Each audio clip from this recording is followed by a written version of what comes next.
Ladies and gentlemen, my name is Bedomy and this is Terminator Resistance, a first-person horror survival shooter game developed by Tenyo Studios and published by Reef Entertainment, whom you might know as the developers and publishers behind the rather abysmal Rambo the video game.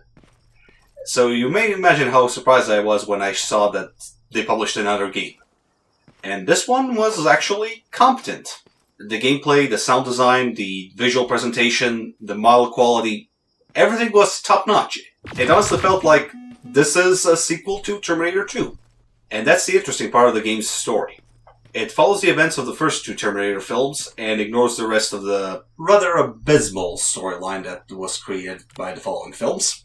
Which is a good thing considering the fact that most movie licensed games usually follow the story of the film, and then the gameplay suffers because of it. This game just took the movie settings and created its own unique story. It's not anything groundbreaking, but it sets the characters and the situation they're in pretty nicely. And the situation is foobar, to put it mildly. A rogue AI called Skynet started a nuclear apocalypse, and now it's trying to finish off humanity with its Terminator robots, and humans are trying to survive by either banding together into a resistance, or by selling each other out to the machines. But to be fair, Skynet's intention is to kill everything, so I think some people need to rethink their choices. In any case, the primary focus of the game is the Resistance, or the adventures of one of its members. As Jacob Rivers, we have to navigate through the ruined remains of Los Angeles, sabotage Skynet outposts, gather intelligence and necessary supplies for the Resistance, as well as build your relationship with others. And I don't mean socialize with Terminators, even though that would make an interesting game on its own. I meant other survivors. So as you can guess, the game will incorporate a lot of elements of first-person shooters, stealth, and some light role-playing game mechanics. Well, role-playing is a bit of a stretch, but there are enough gameplay elements that support that claim. You navigate across the map in order to find resources and avoid or engage in combat scenarios with other Terminator units. You're rewarded with experience for every successful action or conversation. You take on various missions for other characters, as well as craft your own equipment, and build your playstyle around the skill set you have. But the game primarily works as a shooter. You fight with rifles, you die by rifles, and melee is next to useless. Thankfully, you don't have to fight anyone in melee, you just have to use the melee attack to open some crates or remove some boards that are in the way. You can destroy some minor machines with a couple of hits, but the damage you'll sustain in the process is really not worth the effort. Your best bet is to sneak by most of the machines and just go for the objectives. But let's be honest, most of us will try to gun-ho it for the first couple of tries and then go for the more commando approach, which is stealthily approach the Terminator and then try to kill him before he turns around and kills you. Just to give all of you a word of advice, if you can, aim for the plasma containers. They're big explosive barrels and they'll do a lot of damage to most units. Also avoid fighting multiple opponents, especially if those are T-800 or higher models. Those guys devastate you in one or two hits. But once you level up, you can kill them pretty easily, so the game balances itself out eventually. And you can pretty easily sneak around them and use the environment to your advantage, so be creative about your tactics. Lure the Terminators one by one into a minefield or into a remote area and backstab them while their backs are turned, or just kite them toward an exploding barrel and destroy it. Or if you really want to stick it to Skynet, you can just hack a turret and let it do all the work. Not to mention that it will really impress your commanding officers. Just make sure you pay attention to your equipment and the environment you're in. The Terminators come in various shapes and sizes, as well as different abilities that they can use to detect you or kill you. The most common are the humanoid T-800 series, who roam around with plasma rifles and shoot you on the spot, or the little spider bots and flying units that follow you around and shoot you with lightning, or they just run towards you with suicide bomb, whichever comes first. In hindsight, that could be a fun mechanic to use against the other Terminators. For example, you trick a T-800 into a minefield of, suicide bombing Terminators and just let them take care of it, but sadly, the game doesn't implement such mechanics. I mean, it's understandable. The machines know each other, so they will not attack each other, but it would be interesting to see if you can kite a self-exploding silverback Terminator towards a T-800 that's unaware of your presence. Which is highly unlikely because T-800s can hear you from a mile away, but it would make for a very impressive kill. And that's basically the whole gameplay loop. You roam around the area while gathering resources and dealing with Terminators in any way you can. If a weapon you're currently using is ineffective, roam around and try to hide until you find something that can kill a Terminator. Otherwise, your only option is to hide and wait for the alarm to pass. Once the Terminators are alerted of your presence, your only option is to run and hide. I'm serious. The Terminator AI is not very bright, but they are sturdy, and they can dish out fatal damage to you before you even realize they're there. Not to mention that they are restless. They will keep chasing you around the map until you find a safe place to hide or kill them. And by that point, every other Terminator on the map will know your exact location, and the whole chase will commence once again. And I love it. The audio effects, the visual presentation, the overall design of the map, it really sells that horror atmosphere of the Terminator. The environments, the weapons, the robots, the characters, it all screams, we're from the Terminator. And it really shows how much love and respect the developers had for the Terminator franchise.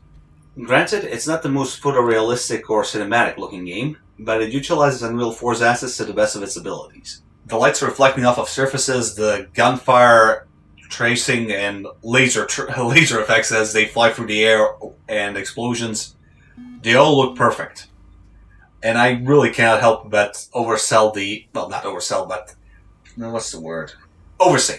I cannot overstate how much I love looking at this world. If possible, I just turn on God mode and walk around while the Terminators blast at me with everything they got. Tan really hit the nail on the head with this one.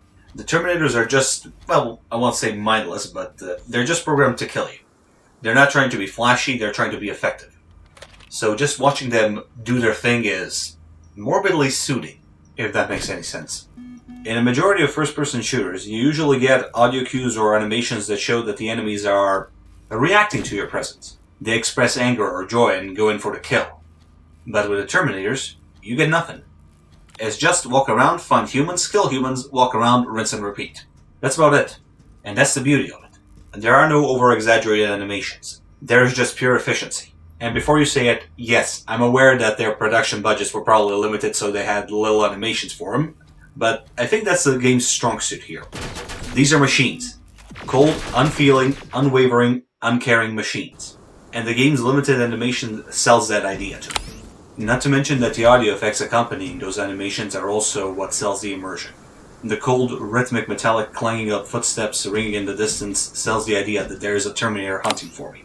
And when they stop, and the unmistakable sound of a plasma rifle being discharged is heard, I know I'm in trouble. And that pretty much makes a good horror experience in my books. Not just the visual presentation. Any idiot can make a gory and spooky area in the dark. But a professional, they will add proper sound effects. Because humans are very perceptive creatures. We don't just see things, we hear them, we smell them, we feel them. And while video games are primarily a visual medium, there are still some cues we pick up subconsciously. For example, a bird singing in the woods is usually a background noise, and you ignore it because you're doing something else. But when the singing stops, you take notice, because it usually implies that there is something happening and the bird flew away. And that's just a basic example. This game has several audio cues for different Terminator models, so you can tell them apart by the sound alone. And sometimes that really makes the difference between life and death in the game. And with that, I think we summed up the most positive things we can say about the audio and visual presentation of the game. Now let's get on to the bad things! Namely, the humans! And their very, very limited facial animations and skin tones. Actually, not skin tones, but details, that would be more accurate. Let's not sugarcoat it. The human models look bad, to say the least. I mean, they're not too bad, but they do look like the early type of the infiltration type Terminators. Their movements are stiff, their skin is too glossy and smooth. As I said already, Taeyon had a limited budget, so some things didn't go quite as well as they hoped. I can understand that. The Terminators and other mechanical enemies work well because they have a limited animation and a good audio design. But with human characters, you kinda need an inverse of that. The machines are looking for them, so they have to stay quiet. So let them have a bit more personality with their animations. It doesn't have to be anything grandiose. Let it just be a small hand twitch, or eye movement, or something. Make them feel like they're living creatures. Every single human character I came across had a very stiff, robot-like animation, and their facial features didn't move more than they had to. Which is understandable because of the budget and everything, but small nostril movements or a facial mask that covers the face, they would have helped the game immensely. To be fair, most non-story related characters do wear some form of facial cover, and there are usually soldiers that are fighting off in a war. My main problem is the story related characters that I have to talk to. They are voice acted perfectly and the writing behind them is top notch. But looking at them makes my skin crawl. And speaking of writing, it won't win any awards, but it's pretty solid for what it is. It explains your situation and end goals pretty nicely, and gives you enough reason to like or hate a certain character. It's usually one or two personality traits, and that's about it. But they are likable enough that I want to stay behind and help them out, and listen to their backstories. Those are one of the highlights of the story, I have to admit. I really like the stories from the older characters, as they remember what life was before the war against the machines. You get to hear small tidbits about their daily lives before the Judgment Day, and then what they had to do in order to survive. It gives the characters and their voice actors enough time to shine and demonstrate how certain events changed them, how they performed actions they usually wouldn't, what other people did to them, what they did to other people, what they did for other people, how did they get to this point in life. Those are small but impactful stories that you should give a listen to when you have the time. They don't have any grand cutscenes that show you what happened, you just have to sit down and listen. But don't think that the older characters are the only ones with interesting stories. Characters born after the Judgment Day also have interesting outlooks and stories behind them. You won't get any grand revelations out of them, but they help build up a picture of the world you're in. And as the story progresses, you will get to decide how certain events will change their lives for better or worse. For example, one of your characters is old, and he cannot go out to scavenge for items or anything useful, so you have to make a choice. Do you let him stay with a group and just protect him, or do you kick him out because he is wasting resources for all of you and doing nothing? After you make your choice, the group gets discovered by Terminators and you have to fight for your life. For what appears to be an eternity, you keep fighting and fighting, and once the machines are gone, you take a look at the losses. Everyone, save a few important characters, is dead, and the old man you have to choose is either a corpse or a wandering survivor. At first, it might seem like a black and white choice, but if you get to know the character in question, some obvious decisions become very hard because of it. And that's the beauty behind the writing here. I care about the characters, not just the gameplay. The game does a fantastic work at immersing me into the world. I genuinely wanted to protect certain characters, and I was willing to sacrifice others in order to protect them. If that doesn't tell you how good the writing is, I don't know what will. Well, I have a general idea what might. As you're probably aware, most games usually have a chosen one storyline, where you, and only you, are capable of stopping the great evil that's about to destroy or conquer the world. Well, this game has that, but it puts a twist to it. You are chosen for termination. Skynet has chosen you, specifically you, as one of its primary targets. So every single Terminator in the world will drop whatever they're doing if you're nearby and try to kill you. They might be busy massacring unarmed civilians, but if you're there, they will turn around and go for you. Now, doesn't that make you feel special? Granted, they won't hesitate to kill everyone and everything in front of them in order to get to you, but thankfully you're in the Resistance and they know that you're a target, so there's plenty of eyes to throw between you and the Terminators. At least until you discover the reason why you're a target. After that, they'll probably let you fend for yourself. Or force you into a suicidal mission where you have to end this threat before it's too late. Or just send you on a suicide mission because they feel like it. I'm not kidding. My commanding officer in the Resistance is a complete and utter moron. She actively ignores advice and warnings from other people and acts on her impulses and emotions. And when things go bad, guess who's to blame? I will admit that she is a capable fighter, but she is not a commanding officer. But I digress. The primary focus of this video is to take a look at the gameplay itself, and that's what we're going to do. I think we already summarized most of it at the beginning, but we'll just take a closer look and summarize everything we know so far, and then go to the arsenal and then finish up the video, I think. The core gameplay elements of Terminator Resistance is sneaking, shooting, crafting, and looting. And all these mechanics are incorporated nicely into one another. You have to sneak around and pay attention to your visibility and audibility. If an enemy hears you or spots you, you're as good as dead. When that happens, you need to make a choice. Do you stand and fight, or do you run and try to hide? If you manage to find a good hiding spot, you will have to wait for a few seconds until the awareness meter goes down. The alerted Terminators will actively search for you and try to find a way into your hiding spot. So your best option is to stay on the move and keep your distance.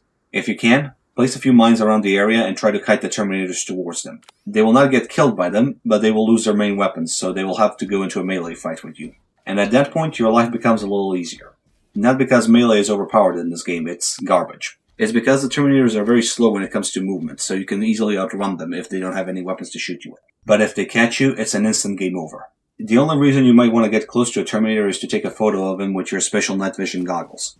They double as your detective vision of sorts because they let you see the Terminators through walls and everything, but your movement becomes slower when you're using them. And in order to take a picture of a Terminator, you have to get close and personal with him, so try to damage the Terminator and make him lose his weapon before you do anything. If you choose to stand and fight, you end up in a very tough but fun game of cat and mouse, where you have to run around, hide from the Terminators, and take pot shots while they try to locate you. And depending on which weapon types you're using, you might do little to no damage or maximum critical damage. Okay, to be fair, weapon types are not the only thing that affect critical damage, it's also where you shoot, but the damage output you give out is dependent on the weapon you're using. For example, you can unload a full M16 assault rifle into a Terminator's head and it will do nothing. But if you use a plasma rifle, it will kill him in 2 or 3 shots. At this point, you might be wondering why do we even have access to ballistic weapons if they're ineffective? The simple answer is to show you that you're progressing and getting better at the game. The longer answer is enemy variety and pacing. Skynet has a large pool of Terminators that it can send towards you. You have basic scout drones and spider drones, which are fairly weak and you can dispatch them with ballistic weapons easily. But the actual Terminator units are made of sturdier material, so you have to use plasma in order to damage them. Or use explosives if plasma isn't available. It's a nice gameplay feature that forces you to think tactically about your weapons and how to use them. Unfortunately, this feature becomes redundant in the later half of the game. Skynet becomes more aggressive, so every enemy type you come across is usually a Terminator type, which is impervious to bullets, and your only choices are plasma or high explosives.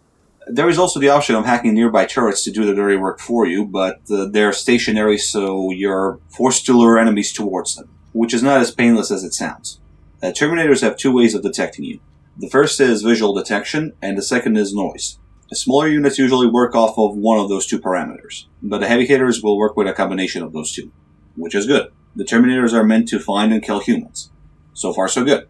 But the detection range of those mechanics can be dodgy at certain points.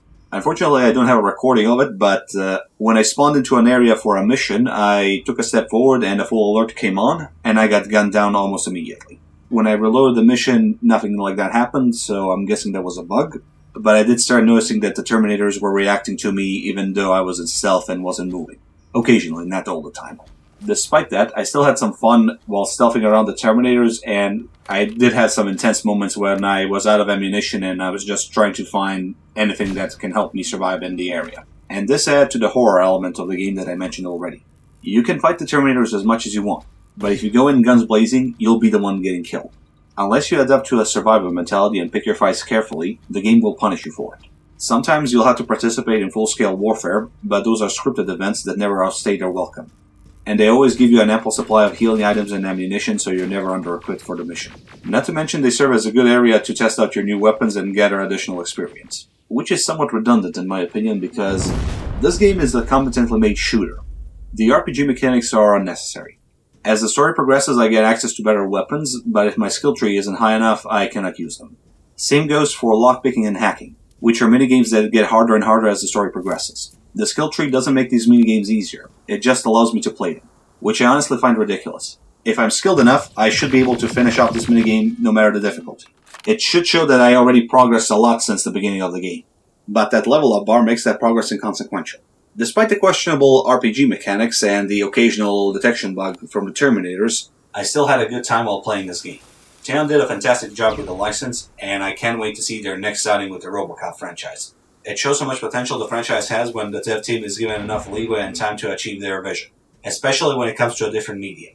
Most licensed properties usually have to follow strict guidelines and rule sets in order to maintain the authenticity of the original work, which is idiotic because games are, by their nature, non-linear experiences. They rely on the player to decide when and how the story will be presented, or interpreted, and that varies from player to player. Just recreating a movie in a different medium will lead to a lot of disappointment and lack of interest. So when a game like Resistance shows up, which is a unique story in the same universe, I usually have my fingers crossed for it to succeed. Not only because I get the chance to live out my fantasies in the world itself, but it also brings new fans to the franchise. Well, potential fans, but I think I rambled on long enough. Thank you very much for watching. My name has been Bedomy, and I'll see you next time.